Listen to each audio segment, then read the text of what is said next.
आपल्या कर्माचे मूलतत्व यावरच आधारित असलेली एक छोटीशी बोधकथा आज आपण या व्हिडिओद्वारे जाणून घेणार आहोत। त्यामुळेच व्हिडिओ स्किप न करता शेवटपर्यंत पाहत राहा। मी पवित्र संगमात उडी मारली आणि त्या त्रिवेणी नदीला विचारले, माझी पापं जमा करून घेतली का? नदीने उत्तर दिले, होय। मी विचारले, तुम्ही त्यांचे काय करणार? त्रिवेणी नदी खुदकन हसली। ती ठेवून घ्यायला मी काय वेडी आहे का? मी ती समुद्रात सोडून देणार।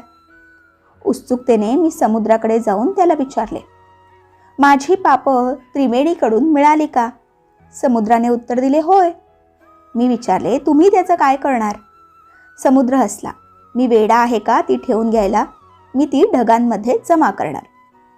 मी ढगांकडे गेलो आणि विचारले, तुम्हाला समुद्राकडून माझी पापं मिळाली का? ढगांनी उत्तर दिले, होय। मी विचारले, तुम्ही त्याचं काय करणार? ढग कुजबुजले। आम्ही वेडे आहोत का ती ठेवून घ्यायला?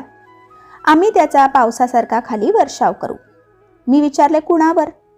ढग खट्याळपणे हसले, तुझ्यावरच, अर्थातच। तर मंडळी, ह्या कथेचा बोध हाच की आपण कुठेही असू, कर्म आपल्या मागोमाग येते।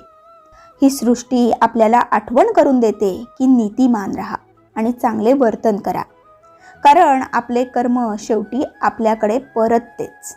हे कायम लक्षात ठेवा। धन्यवाद। श्री स्वामी समर्थ।